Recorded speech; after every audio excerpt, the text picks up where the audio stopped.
Hello, my name is Elias Acosta, and today I had the opportunity to analyze US news and their point of view on arguments over gun control.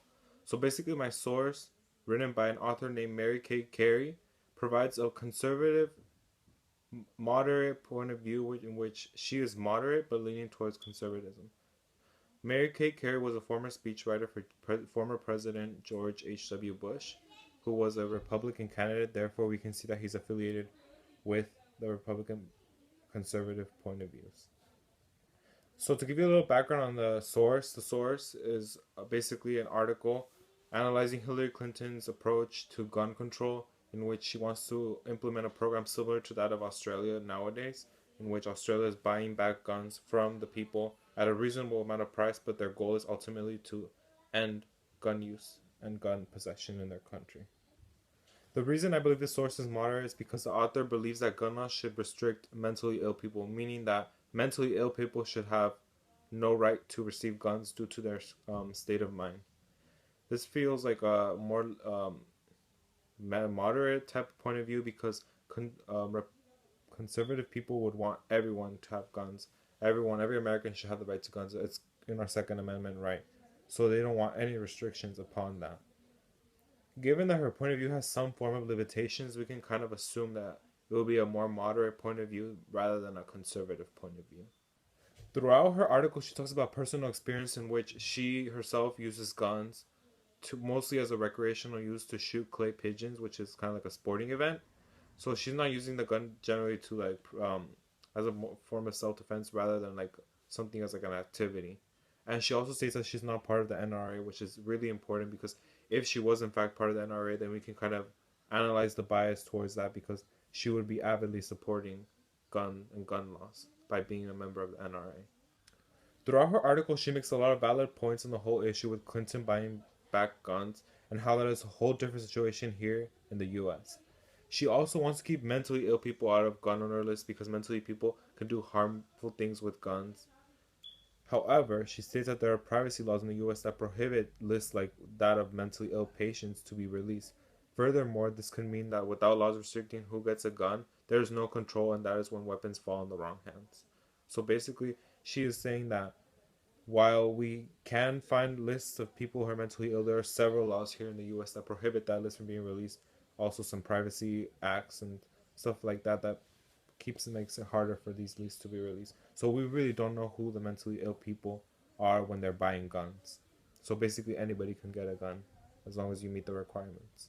When looking at her word choice, she often uses the words I and my because she's basically stating her personal statement. And while this may be a valid point, she's basically saying her own opinion and not basing it on facts or citing any sources other than herself.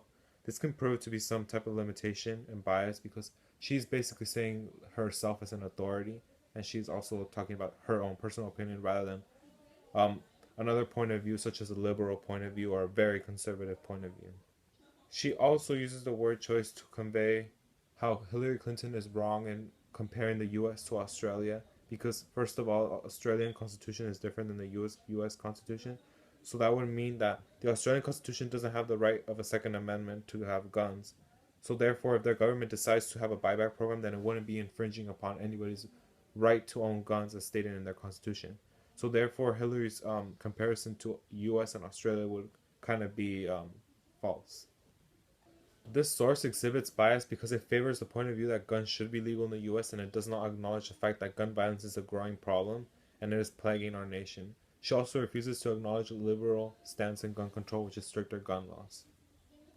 She also has parts where she does not cite her sources on polls that she wrote about in her article. For instance, she claims that polls show that most Americans, if not all, agree that severely mentally ill people should not have access to guns.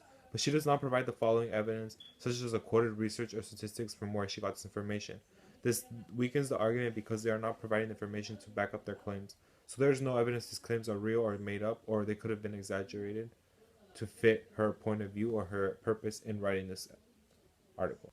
One logical fallacy that I noticed that Carrie uses is the force and fear or the ad baculum logical fallacy because she is trying to intimidate and perk up the Republicans by saying statements such as the Democrats want to take your guns away. By using words that are demonizing one side, she's creating a sense of force and mistrust with the Democratic Party.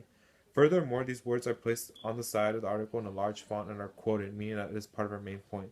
So basically, when you look in the article, on the side of the article is in big letters, it says, Democrats want to take your guns away. And this kind of like gives a sense of like aggression towards the Democratic Party because they're like kind of like making us feel like the Democrats are out to get you and they're out to like take your guns away. And this gets really a lot of Republicans like mad and angry because they feel like the Second Amendment right is being taken away, which is something they strongly want to keep since they believe that the founding fathers gave them these rights as part of their own constitution.